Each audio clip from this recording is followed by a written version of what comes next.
'uqdatam min lisani yafqahu qawli amma ba'd. Syukur kepada Allah Subhanahu Wa Taala kerana pada pagi ini dapat sekali lagi sama-sama kita berkumpul di surau kita untuk kita berkongsi apa yang baik dan boleh kita ambil manfaatnya. Dan sebagaimana yang saya maklumkan pada kuliah yang lalu, kita akan baca buku yang ditulis oleh Profesor Dr. Noor Harisuddin berkenaan dengan pengenalan fiqh. Ilmu tu bersabit dengan pengenalan fiqh, walau bagaimanapun dia juga mempunyai asas-asas yang ada dalam ilmu usul fiqh. Sama sajalah ya. Dan saya dah sebut sebagai pengenalan fiqh ni adalah pengenalan usul fiqh juga. Kerana ia berkongsi asas-asas dan kandungan yang sama. Ya. Cuma buku tu dia bukan betul-betul usul fiqh. Ya. Cuma asas-asas tu adalah ya, yang saya kira sesuai lah untuk kita kongsi di suara kita. Baik. Dan buku tu tuan-tuan dia ada 8 tajuk utama. Dan pengarang dalam mukadimah beliau, dalam introduction tu atau pengantar dia tulis, pengantar penulis tu memang dia ada sebutlah setelah dia memuji Allah Subhanahu Wa Taala. Kemudian dia jelaskanlah tentang pembahagian-pembahagian tajuk dalam buku itu, di mana secara amnya buku tu ada 8 tajuk. Ya. Pertama ialah berkenaan dengan definisi ataupun tajuk bab berkenaan dengan definisi ilmu fiqh dan usul fiqh. Itu tajuk nombor 1 lah. Chapter number 1. Kemudian yang kedua ataupun tajuk yang kedua ialah tentang hubungan ilmu fiqh dengan ilmu-ilmu yang lain. Of course lah hubungan fiqh dengan usul fiqh. Ya. Fiqh dengan ilmu akidah, ilmu ketuhanan atau ilmu kepercayaan. Tauhid lah kita panggil ilmu tauhid. Kemudian fiqh dengan ilmu akhlak, ilmu suluk ataupun tasawuf. Suluk di sini bukan makna suluk hak dia mau duk faham tu. Ya tak? Tahu suluk? Suluk ni duk berkurung seorang-seorang berzikir lah. Ya. Kadang suluk di rumah, tapi suluk di rumah tak best. Dia kena di tempat-tempat yang sunyi. Ya. Kalau boleh di kaki bukit. Berasingan. Itu antara suluk hak tinggi sikit lah. Ya. Itu bukan suluk yang kita maksudkan di sini. Suluk di sini ialah etika. As-suluk lughatan al-khuluq. Suluk-suluk dari sudut bahasa ialah khuluq. Khuluq ni akhlak lah. Ya. Dan kita dulu masa di universiti memang kita belajar Islamic ethics. As-suluk al-islami. Oh, kita ingat belajar suluk ni kot. Kita tak faham suluk kan. Kita tak pernah dengar suluk kan. Suluk ni macam rukun lah dalam ilmu tarekat sebenarnya. Ya. Betul tak? Ada orang belajar tarekat sini. Tarekat kalau tak suluk, bukan tarekat namanya. Dia kena suluk. Ya. Baik itu di pusat-pusat pengajian tarekat ni memang dia buat suluk. Ya. Dan dia ada tempat khos dia lah. Dia macam partition ke. Kurang-kurang kelambu kecil kan. Masing-masing berzikirlah kelambu. Alah, tuan-tuan boleh tengok kat YouTube ada. Sebab kita tak obvious sangat lah. Tapi kalau kat Indonesia memang dia buat secara live. Dia buat secara ni lah, dia ambil video apa gitu ni. Kan ada kelambu-kelambu tu kan. Kelambu kalau orang surau ni kan. Ni mungkin dalam 30 kelambu muat lah ni. Kelambu. You all masuklah zikir dalam kelambu tu. Ya. Dan kalau pergi ke tempat-tempat lain, dia tak bawa lah kelambu tu. Tapi dia bawa selendang yang besar. Bila dia nak berzikir, dia duduklah selendang dia tu. Ya.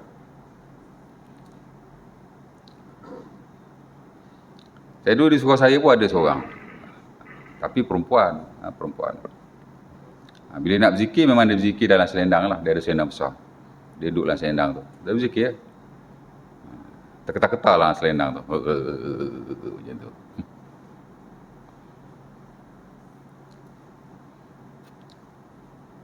Saya kalau dekat-dekat nak Jumaat, saya letak anak saya di surau. Ya. Sebab yang jaga dia tu pengasuh dia meniaga depan surau. Jadi anak saya ada jumpa benda pelik, dia beritahu saya, Abi, ada seorang tu dalam surau, dia menangis ke apa? Tak tahu. Saya pun pergi tengok. Oh, tak apa, dia berzikir tu. Dalam selendang. Itu satu bentuk suluk lah. Tapi bukan suluk tu ya. Ini suluk mana etika. Suluk-suluk ni bahasa Arab. Salaka yasluku sulukan. Saya pun tak tahu kenapa suluk diguna pakai dalam bab tu. Sebab saya pun tak belajar tarekat tasawuf kan. Saya pun tak tahu. Tapi kalau suluk, dia suluk bahasa ialah etika. Islamik. Etik ialah as-sulukul islami. Itu kita punya subjek terawal lah masa kita di universiti dulu. Di peringkat matrikulasi ya. Baik, jadi hubungan fiqh dengan ilmu suluk, ilmu etik, ilmu akhlak lah. Ya? Ataupun kita boleh juga panggil ilmu tasawuf. Ya? Boleh lah. Ya? Okey. Kemudian dengan ilmu-ilmu yang lain lah, ilmu usul fiqh of course lah ya. Hubungan fiqh dengan ilmu sejarah pensyariatan, fiqh dengan kemasyarakatan dan ada beberapa lagi. Nanti kita akan pergi lah. Itu tajuk nombor 2 ya. Al-Bab Busani, second chapter. Kemudian dia ada bab yang ketiga tentang Al-Ahkam. Ya. Hukum hakam. Al-Ahkam jamak ataupun plural kepada hukum. Bahasa Melayu satu hukum lah ya. Kalau banyak kita kata hukum-hukum. We double up the words. Kita gandakan lah. Ya. Perkataan ni bila kita gandakan, kita doublekan lah ya. Kalau meja, buku ya. Betul tak? Tapi kalau Arab, dia tukar perkataan, dia tukar sirah tu. Ya. Hukum satulah. Kalau banyak, ahkam. Dia panggil jamak taksir. Kalau ada kelabasan Arab lah ya. Dan jamak taksir ni dia tak ada kaedah sebenarnya. Kita tahu menerusi vocab. Sebab tu kalau pelajar-pelajar agama dulu, amat penting untuk dia hafal kamus. Kena hafal kamus tuan. Ya, saya dulu kerja ngapal kamus je. Baik sekolah agama dekat menengah dulu, baik di universiti ya. Kamus bahasa Arab pun kena ngapal, kamus bahasa Inggeris pun kena ngapal. Ngapal kamus aja. Saya ingat 2 tahun terawal di universiti masa matrikulasi tu mengapal kamus aja. Bila dah pergi ke main campus, tak perlu kamus lagi. Kita boleh saja baca buku tanpa belek kamus. Pasal dah ngapal dah. Apa-apa kita memerah dari dictionary. Sebab antara sebabnya ialah ada perkataan kita tak boleh nak tahu kaedah dia yang betul melainkan menerusi perkataan tu sendiri, vocab. Awak banyak vocab, awak tahulah. Kalau awak tak banyak vocab, awak tak tahu. Ya. Baik. Jadi ahkam ialah hukum hakam. Plural kepada hukum ya. Hukmun ahkam. Di mana hukum hakam ni, al-ahkam adalah bab yang penting bukan hanya dalam pengenalan fiqh, malah dalam usul fiqh. Bahkan usul fiqh ni ada 4 bidang yang besar yang saya pernah sebut ataupun terangkan pada tuan-tuan pada sesi yang lalu. Bab yang terawal selepas bab yang terawal ataupun satu bab yang besar lah dalam usul fiqh ialah al-ahkam, hukum dan hakam. Ya. Kalau dalam fiqh tuan-tuan, hukum dan hakam ni maksudnya ialah apa hukum benda tu. Kalau semayang fardu 5 waktu, hukum dia wajib. Ya. Kalau puasa Ramadan, hukum dia wajib. Dia dari sudut tu.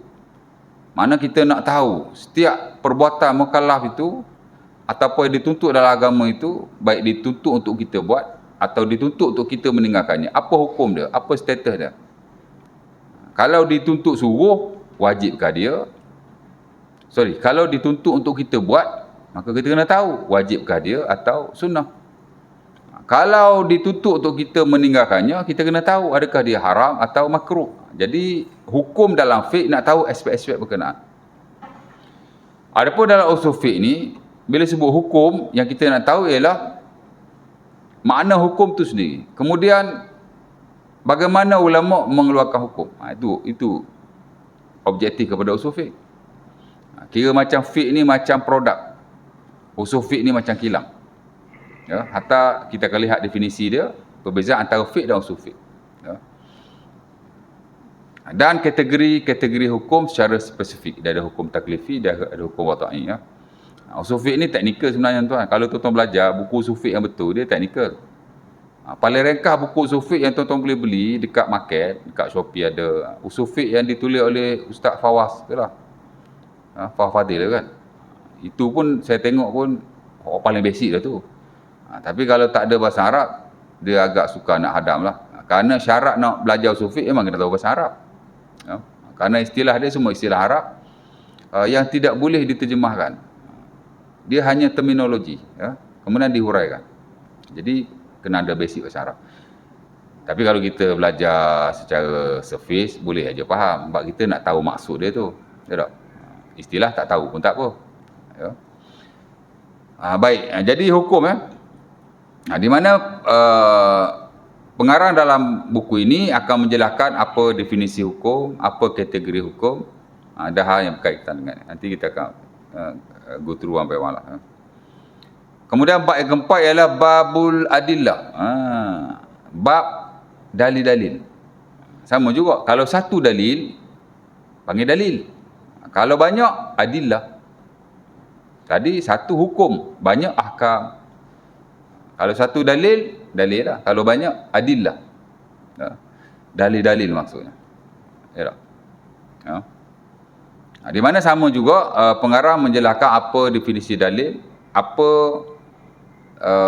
kategori dalil dan hal yang berkaitan dengannya, which is hukum dan dalil ni tuan-tuan dia tak terpisah. Dalam pengenalan fiqh pun kita bincang bab tu. Dan tak mungkin seseorang tu bercakap tentang hukum mesti dia bercakap at the same time tentang dalil. Dia tak boleh pisah. Ya. Usul fiqh pun sama. Ya. Antara bidang yang besar juga selepas hukum ialah al-adillah, dalil-dalil. Dia tak lari. Ya. Sebab itu kita belajar fiqh. Macam saya pun ajar banyak tempat fiqh kan. Masjid Surau ni tak cerita lah. Hatta universiti dulu pun memang subjek core saya ajar subjek fiqh. Selepas subjek bahasa Arab. Ya. Di universiti ni mungkin tak ada isu lah sebab kita memang baca betul-betul modul yang universiti keluarkan. Ya. Kebiasaannya satu subjek tu dia ada 10 tajuk lah. Macam fiqh saya ajar pun dia ada 10 tajuk. Kita stick kepada modul yang ada. Cuba kita tambah lah. Tapi dia ada dalil sebab modul ni yang buat bukannya orang biasa. Ya tak? Dia ada tim dia. Ya. Jadi modul tu lengkap lah. Ya. Tapi kita belajar dalam Masjid Surau ni bukan ada modul pun. Ya tak? Hatta saya sendiri pun saya baca nota saya aja yang saya buat sendiri. Di mana nota tu memang yang ada hukum saja. Solid hukum lah. Walaupun agak lengkap. Nota saya tu ringkas aja, 100 lebih muka surat daripada fiqh ibadat, taharah apa semua sampai puasa. Betul-betul point lah. Mana yang ada tu hanya hukum saja dan tidak ada dalil. Walau bagaimanapun, kerana fiqh ni tuan-tuan, dia tak boleh terpisah dengan hukum beserta dalilnya. Jadi saya baca jugalah dalil tu, walaupun tidak semua. Mungkin satu hukum tu saya bacalah satu dalil.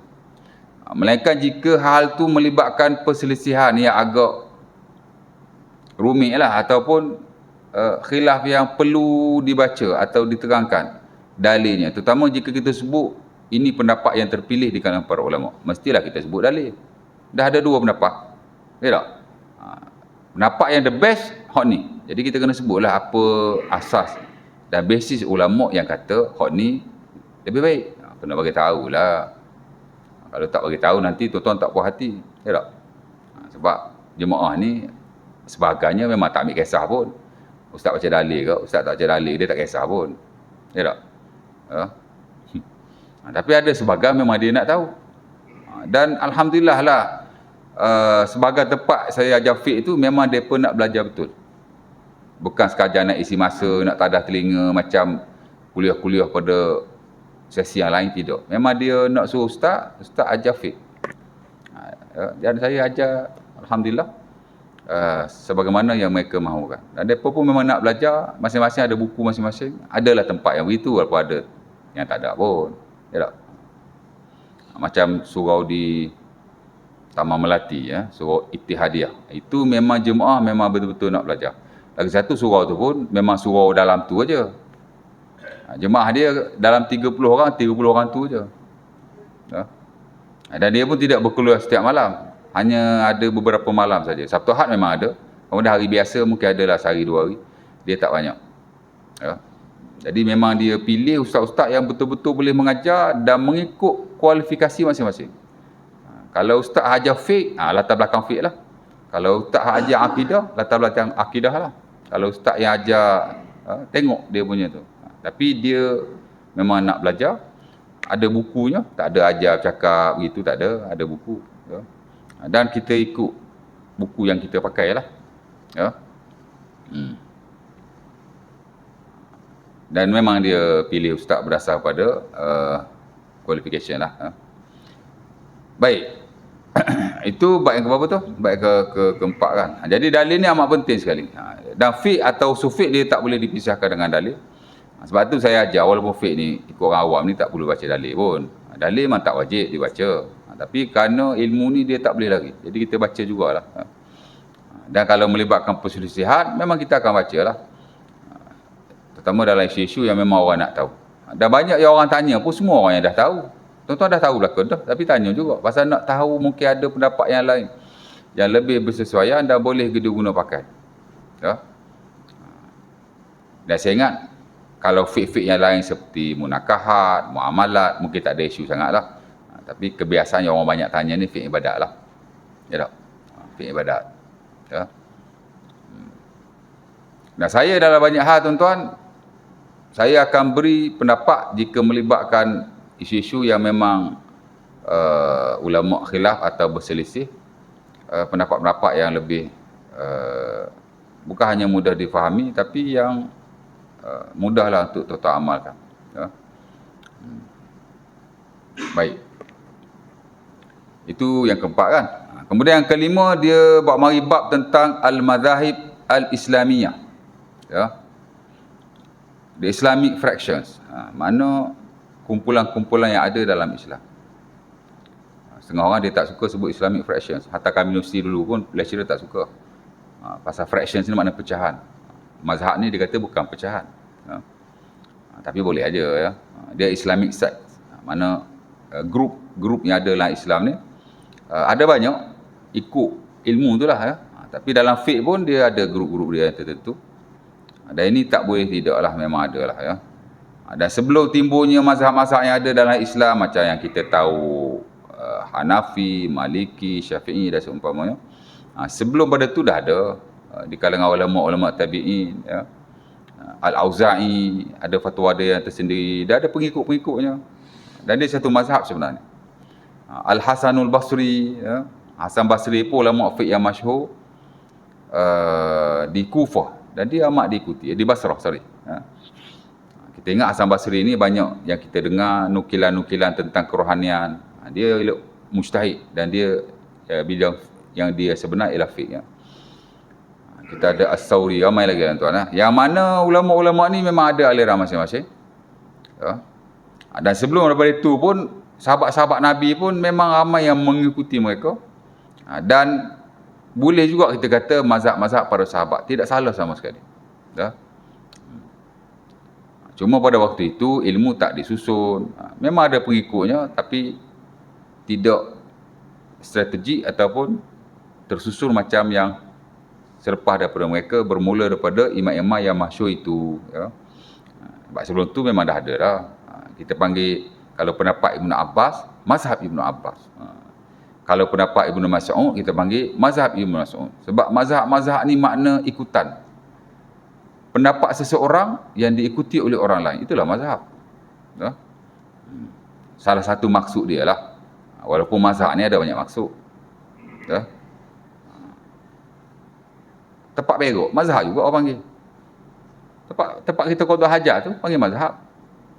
Kana Nabi idza zahabal madhab ab'ada anin nas.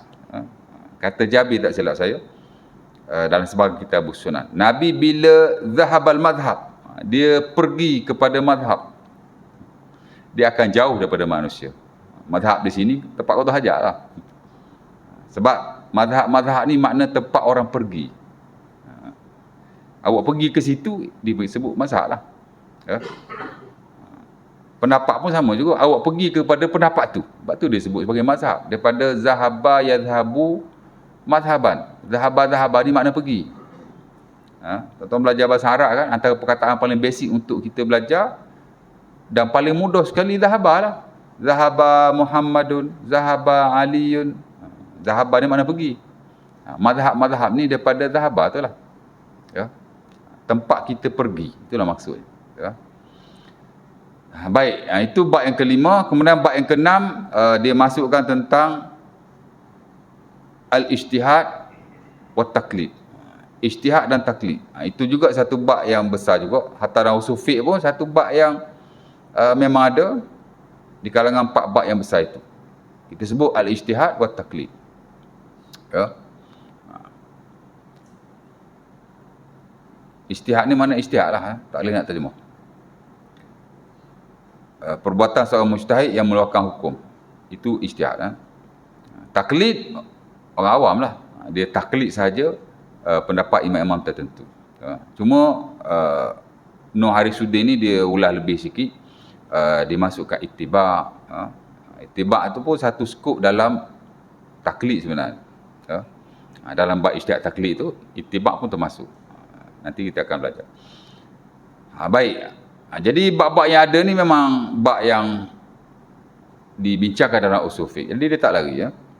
Itu bab yang ke-6. Kemudian yang ke-7 dia cerita sikit tentang perkembangan dan sejarah mazhab-mazhab yang ada. Mula-mula tu dia sebut tentang pembahagian mazhab dalam Islam. Kemudian dia hurai pula tentang perkembangannya.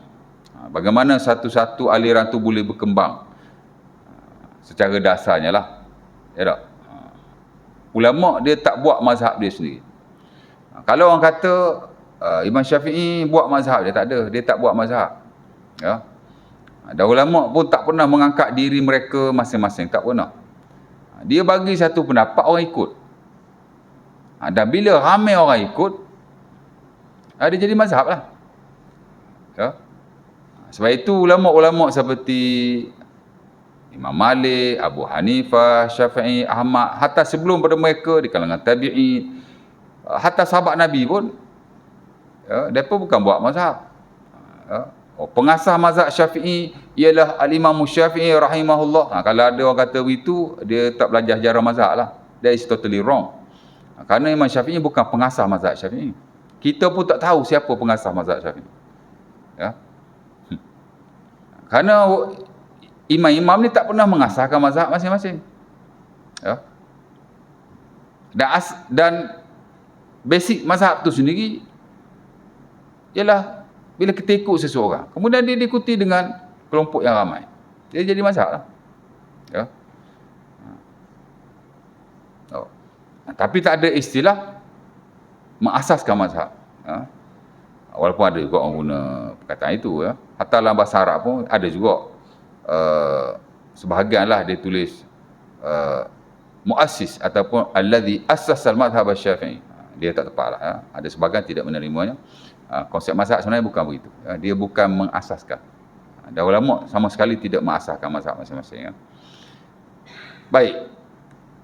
Itu yang ke-7. Kemudian bab yang ke-8 ialah bab tentang sebahagianlah pendapat atau fatwa yang dikeluarkan oleh 2 institusi ataupun badan hukum lah yang ada di Indonesia. Satu NU, Nahdlatul Ulama, satu lagi Muhammadiyah. Dia kat sana 2 ni memang kita kata 2 badan fatwa lah ya. NU ni dia kerajaan punya lah ya. Muhammadiyah ni pun dia ada local authority dia. Ya. Tapi dia 2 badan tu. Nanti kita akan ni lah ya. Bagi saya tak penting pun bab tu. Tapi kalau ada masa kita baca lah ya. Baik.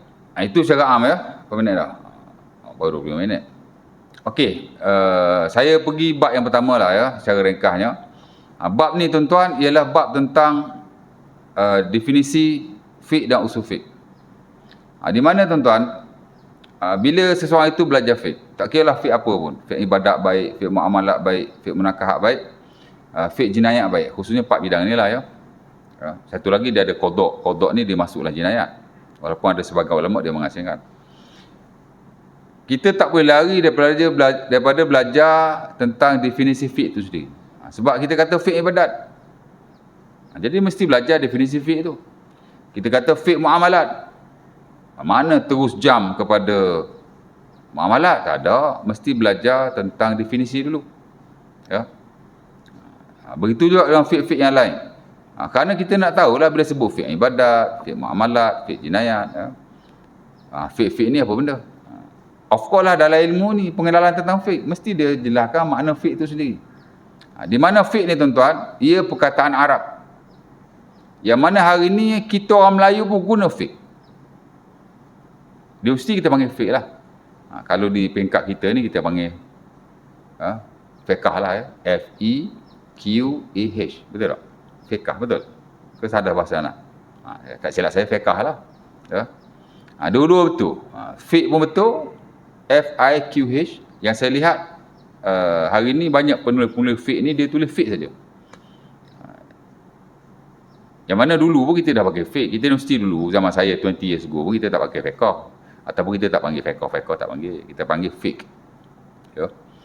Bunyi Arab lah. Sebab Arab pun fiqh. Al-fiqh. Ya tak? Tapi kalau orang panggil fiqh pun tak apa.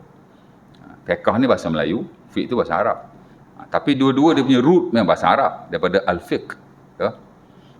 Dan kalau Indonesia, dia panggil fiqh. F-I-Q-I-H. Betul tak? Dan ada jugalah sebahagian ustaz-ustaz kita atau pendakwah kita. Hatta mufti pun, kalau tuan-tuan pernah dengar, Dr. Zul Al-Bakri, kalau dia sebut fiqh, dia sebut fikih. Itu Indonesia. Tapi boleh saja awak nak panggil fiqh ke, awak nak panggil fiqh ke, awak nak panggil fikih ke. Kan? Boleh saja. Kerana istilah tu pun baru, bukan istilah yang lama. Ya. Ada banyak istilah-istilah yang ada pada hari ni pun istilah yang baru. Dulu tidak ada. Ya. Kerana perkataan ni dia boleh saja berkembang daripada satu masa pada satu masa sesuai dengan perkembangan manusia itu sendiri. Of course lah bahasa dia berkembang. Ya. Bahasa ni dia berkembang sebenarnya. Dia expanded. Mana dia sentiasa ya, berkembanglah daripada satu masa pada satu masa. Tapi basic bahasa tu dia tak berubah. Macam bahasa Melayu lah. Bahasa Melayu, dia punya basic dia tak berubah. Tapi dia ada je pertambahan-pertambahan dalam konteks perkataan dan seumpama ya. Bahasa Arab pun sama, tuan-tuan. Kalau tuan-tuan baca surat khabar ya, tuan-tuan baca majalah-majalah yang ada, tuan-tuan nak sama dengan buku-buku yang ilmiah ni, dia tak sama. Perkataan tu ada sikit sebanyak perbezaan. Hatta penggunaan ayat pun dia ada beza sikit. Dan saya masih ingat lagi masa saya di tahun 2 matrikulasi, pensyarah nak dekatkan kita kepada bahasa Arab moden. Memang kita belajar dalam kelas ataupun kita banyak bincang tentang perkataan-perkataan yang ada dalam newspapers. Bahkan saya ingat lagi pensyarah saya, Dr. Syamsul Jamili, bila dia datang kelas, dia bawa newspapers. Ya. Kemudian dia bagi kepada kami semua, kemudian dia bincang perkataan-perkataan yang ada. Kerana memang bahasa Arab pun dia berkembang. Ya. Kalau dulu-dulu, kalau bas kan, bahasa Arab dipanggil Al-Hafilah. Tapi kalau Alkitab lama tak ada lah, pasal bas ni mana ada dulu-dulu kan, baru ada je bas ni. Bas yang kita naik ni. Ya. Tapi kalau buku-buku yang mungkin 100 tahun ke atas ni dah ada, tapi dia guna perkataan Al-Hafilah. Tapi dalam 10-20 tahun ni dia tak pakai hafilah lah, dia pakai Al-Bas. English jadi Arab terus. Itu bahasa newspapers, bahasa magazine, majalah, dia pakai perkataan yang betul-betul English punya masuk. Kalau dulu-dulu bahasa lama tuan, Jaket yang kita pakai ni orang Arab panggil aba'ah. Aba'ah. Maybe 100 letters ni dia panggil aba'ah. Tapi 10-20 tahun ni, ataupun kalau kita baca bahasa-bahasa Arab yang moden, dia tak panggil aba'ah dah. Dia panggil al-jakit. Al-jakit. Bahasa English yang sudah diarabkan. Ya. Dia panggil Inglizi Mu'arrab. Bahasa Inggeris tapi telah diarabkan. Macam kita lah, kita pun ada slot yang disebut sebagai bahasa pinjaman. Dan juga disebut sebagai bahasa serapan. Tuan-tuan tak ingat dulu masa belajar sekolah rendah dulu? Ha? Ada, memang ada. Tak tahulah zaman tuan-tuan 40-50 tahun dulu. Tak ada kot. Tapi zaman saya tahun 80-an pun ada slot kata pinjaman. Sekarang memang ada lah, tuan-tuan cek dengan anak tuan-tuan yang belajar sekolah rendah kan. Ambil buku bahasa Melayu tahun 4, tahun 5, tahun 6. Mesti ada slot tu. Bahasa pinjaman atau bahasa serapan. Ya. Yang merujuk kepada bahasa asing yang telah kita melayukan. Ada dua bahasa utama. Pertama bahasa Inggeris, yang kedua bahasa Arab. Bahasa Inggeris lebih kepada bahasa teknologi dan modernisasi. Inilah bas, motosikal, basikal, ya. Polis pun bahasa Inggeris. Betul tak? Arab pun kalau dulu-dulu tuan-tuan, polis dia panggil syurti. Tapi sekarang dia panggil al-bulis. Al-bulis dia panggil. Ya. Tapi kalau askar dia panggil askar lah, askari. Kita askar ni daripada bahasa Arab ya. Askari, asakir. Dia panggil kita panggil askar juga lah. Kita askar-askar ni Arab ya. Tapi kalau polis bahasa Melayu, bahasa Inggeris ya. Cerita dia begitulah ya. Bahasa Melayu, kalau bahasa Inggeris tu. Lagi satu bahasa Arab, lebih kepada keagamaan. Ya. Dan memang bahasa Arab kita lebih banyak daripada bahasa Inggeris sebenarnya. Ya. Tuan-tuan tak percaya, beliklah Kamu Dewan. Kamu Dewan tuan-tuan boleh download saja kat internet. Ada 2 edisi ya. Baik. Jadi bahasa ni tak ada apa-apa. Ya. Dan ulama pun buat kaedah la musyahata fil istilah. Ya, tidak ada apa-apa masalah dengan istilah. Awak boleh guna saja istilah apa-apa pun.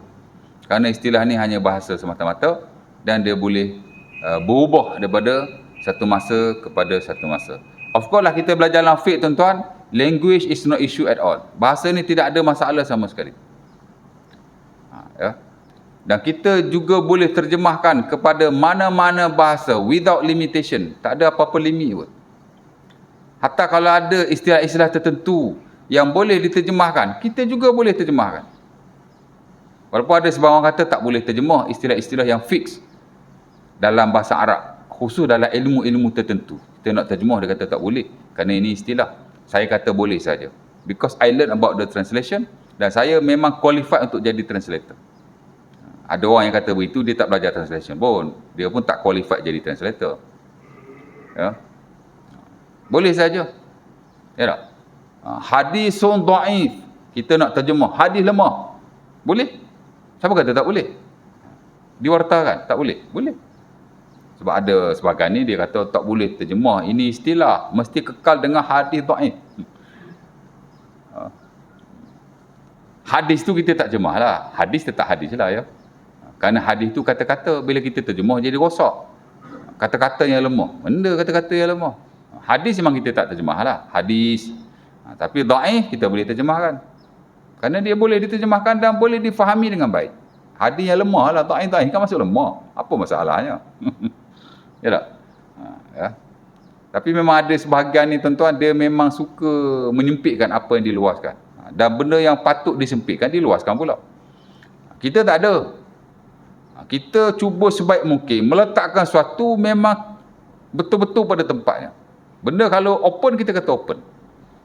Ya. Of course lah kalau dia tidak memudaratkan apa-apa. Apa mudaratnya kalau hadis dhaif itu diterjemah kepada hadis lemah? Tak ada mudarat apa-apa. Ya. Sama juga dalam fiqh. Kalau kita boleh translate, kita translate aja. Kita boleh terjemahkan, kita terjemahkan aja. Of course lah kalau ia lebih mudah untuk difahami. Kerana fiqh ni point dia untuk kita faham. Dan masuk fiqh pun tuan-tuan, makna faham. Fiqh secara bahasa, cara etimologi dia panggil, Arab panggil lughatan. Fiqh ni makna faham. Macam kata Az-Zuhaili kan, al-fiqhu lughatan al-fahmu. Ya. Wabah Zuhaili dia ada dua buku sufiq yang masyhur lah ya. Satu sufiq al-Islami, itu buku sufiq agak tebal lah. Yang saya lihat jarang dalam market ilmu-ilmuan kita mengarang tentang usul fiqh setebal itu. Biasanya less than 1000 pages. Tapi dia ni more than 1000 pages. Saya pun tak khatam lagi buku tu. 1200. Ya.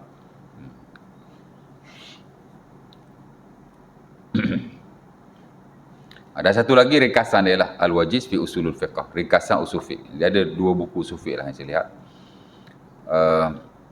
Tapi buku fiqh dia banyak lah. Tonton kenal Wabah Zuhaili kan? Tak kenal? Mesti kenal lah.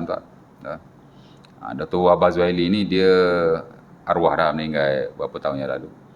Tapi dia tokoh ulama dari Syria. Dan dia pernah mengajar di Al-Azhar tak silap saya, dan menjadi guru kepada Dr. Zul Al-Bakri. Ya. Dr. Zul tu anak murid dia lah. Ya.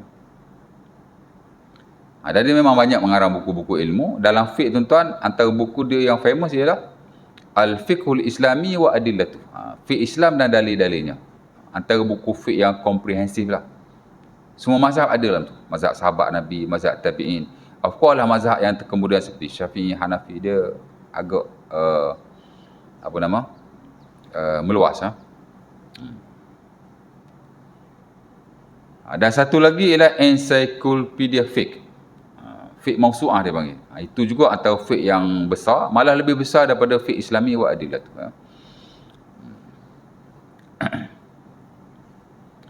Baik. Jadi dia dalam buku usul fiqh pun mendefinisikan fiqh ni sebagai makna faham. Sama dalam buku Harisuddin Noor ni pun, atau Noor Harisuddin ni pun, dalam bab yang pertama tu definisi fiqh, dia pun bab main. Fiqh secara bahasa ialah pemahaman katanya. Dia ambil daripada Wabah Zuhaili tu. Kalau tuan-tuan tengok nanti dalam nota kaki tu, dia rujuk usul fiqh Zuhaili, di mana Zuhaili pun kata begitu. Al-fiqhu lughatan al-fahmu. Fiqh secara bahasa memang makna memahami, ya, ataupun pemahaman, samalah. Ya.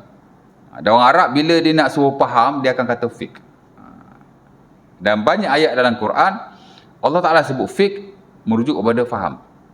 Ya. Contohnya dalam surah Nuh ayat 91, Allah Ta'ala kata, ini kaum Nabi Syu'aib, dia kata pada Nabi Syu'aib, qalu ya Syu'aibu ma nafqahu kasiran mimma taqul. Qalu, mereka berkata, yakni kaum Nabi Syu'aib, ya Syu'aibu, wahai Syu'aib, la nafqahu, kami tidak fiqh. La nafqahu maksudnya kami tidak fiqh. Kasiran mimma taqul, daripada banyak apa yang kamu sampaikan. Dia nak persendakan Nabi Syu'aib. Hak Nabi Syu'aib bagi tahu tu dia faham, tapi dia kata kami tak faham. Jadi fiqh di situ makna faham, ya. Dalam ayat yang lain, contohnya dalam surah At-Taubah ayat 122, Allah Ta'ala kata laula nafara minkum, macam ayat tu? Tak apa, ayat tu tinggal dulu. Kita ambil ayat lain. Contohnya ayat daripada surah An-Nisa ayat 44, di mana kata Allah, tusabbihu lahu samawati sab'u wal ardu wa ma fihinna wa in min syai'in la yusabbihu bihamdihi walakin la tafqahuna tasbihahu. Kata Allah, bertasbihlah kepadanya 7 petala langit dan juga bumi. Ya. Mana makhluk-makhluk yang ada lah di antara kedua. Dan tidaklah sesuatu itu melainkan dia bertasbih dengan memujinya. Tetapi kamu, walakin la tafqahuna tasbihahum, kamu tidak fiqh akan tasbih mereka itu. Pokok-pokok, ya, gunung ganang, hatta haiwan-haiwan yang ada, semua bertasbih kepada Allah. Ayat ni bagi tahu begitu. Ya. Cuma Allah Ta'ala kata, La tafqahuna tasbihahum. Kamu semua tidak fiqh. La tafqahuna daripada fiqh lah tu. Kamu tidak fiqh, yang ini tidak memahami akan tasbih mereka. Ya. Macam Nabi ya tuan. Nabi ada kes tuan, seumpama diriwayatkan oleh Sahih Bukhari Muslim daripada Ibn Abbas, bila ada member tu diazab oleh Allah. Maran Nabi bi qabrain yu'adzaban. Ya. Nabi lalu di dua buah kubur yang mana orang kat dalam tu diazab. Ya. Jadi apa Nabi buat? Nabi kata dululah. Nabi kata innahuma yu'adzaban wa ma yu'adzaban fi kabirin ahaduhuma la yatanazzah minal baul wal akhar kana yamshi bin namimah atau kama qala. Nabi kata dua orang ni dia diazab ni. Seorang diazab kerana dia tidak bersuci, ya, daripada kencing, ataupun dia tidak membersihkan dirinya, ataupun dia tidak berlepas diri daripada kencing. Mana dia kencing, air kencing dia kena badan dia. Ya. Tak boleh. Ya. Ada sebangga pula di situ dia kata istinja lah. Dia tak istinja, dia kencing dia tak istinja. Ya. Ada yang kata begitu jugalah. Dia ada lafaz dia tu lam yatanazzah. Lam yatanazzah ni makna dia tidak menyucikan daripada kencing, ya. Lebih kurang begitulah. Seorang lagi yamshi bin namimah. Dia ni suka menghasut. Jadi dua orang tu kena azab lah. Jadi apa Nabi buat? Nabi pun ambil pelepah tamar, pacak kepada kedua-dua kuburan itu. Ya. Dan Nabi hanya buat pada waktu itu saja. Dan baginda tidak buat pada waktu-waktu yang lain. Dan sahabat Nabi pun tidak melakukannya. Sebab tu kalau kita lihat pendapat ulama tentang hukum tanam pokok atas kubur ataupun memacakkan dahan-dahan kayu yang basah di atasnya. Seumpama dilakukan oleh sebahagian raya, dia ambil daun kelapa ke apa, dia pacak. Betul tak? Kampung kita dulu kalau orang mati, pelepah nyok muda-muda tu dia ikat di kepala kubur tu. Betul tak? Kau tak pernah tengok? Kau tak pernah pergi kubur? Saya memang kecil-kecil kubur je kerja tuan.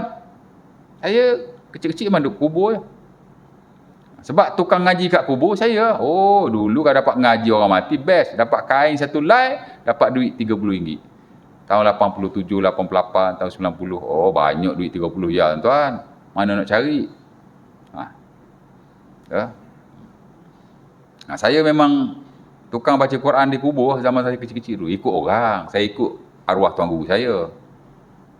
Ya. Jadi saya memang maklum lah, dan saya biasa tengok lah. Di kubur tu memang mereka akan ikat pelepah nyo, pelepah kelapa yang muda-muda tu. Ikat. Padahal bukan hidup pun. Ya. Dan kita tak nafikan sebagai fuqaha mengharuskan, malah menggalakkan.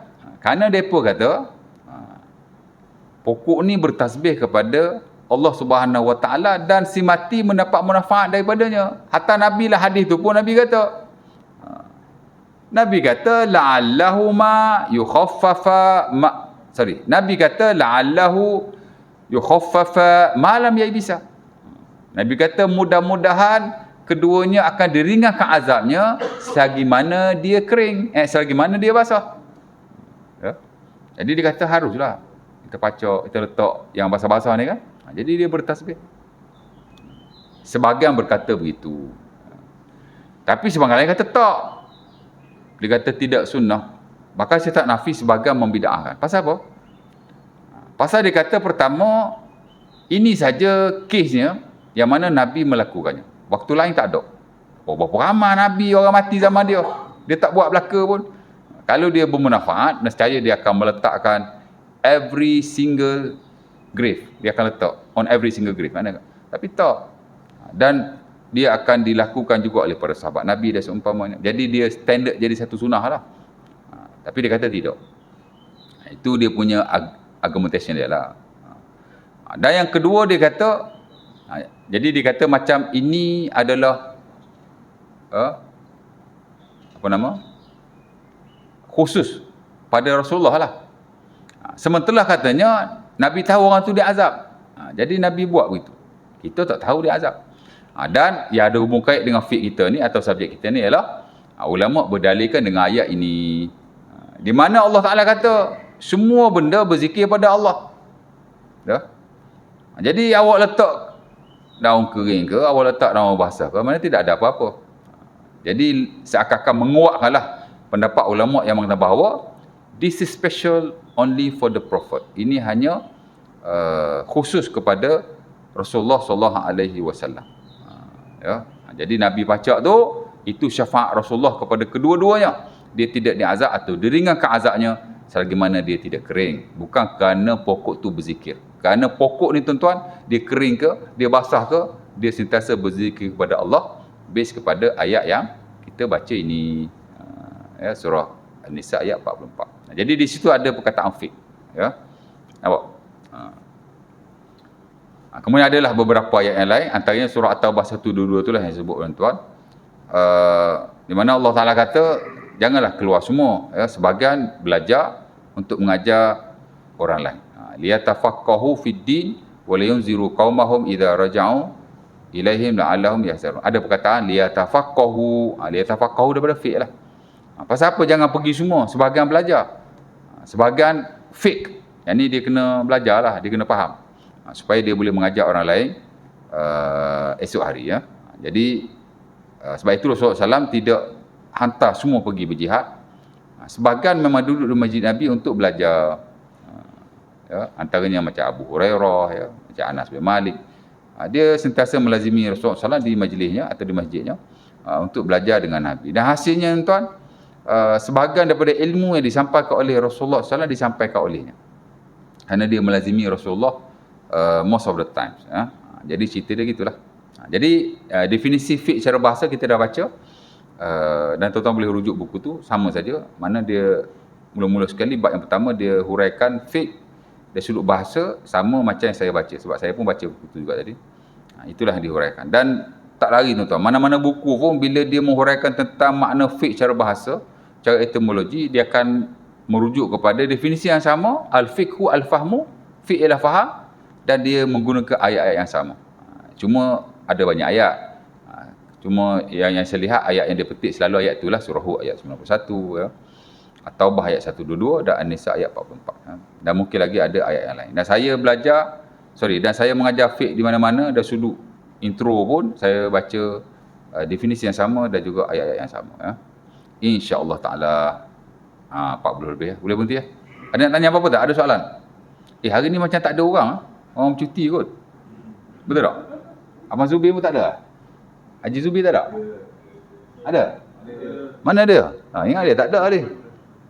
Ada yang tanya tak? Ada soalan tak? Tak ada soalan je hari ni? Sejuk hari ni Kuasa tak ada soalan. Hujan anak keluar tadi pun hujan intik-intik. Ya Haji? Bismillah. Kita belajar sains. Sains? Sekolah. Ya. Ada yang nyawa, tak nyawa lah. Ha? Ada yang Okey. nyawa, tidak nyawa. Ha? Living things, non-living things. Ha?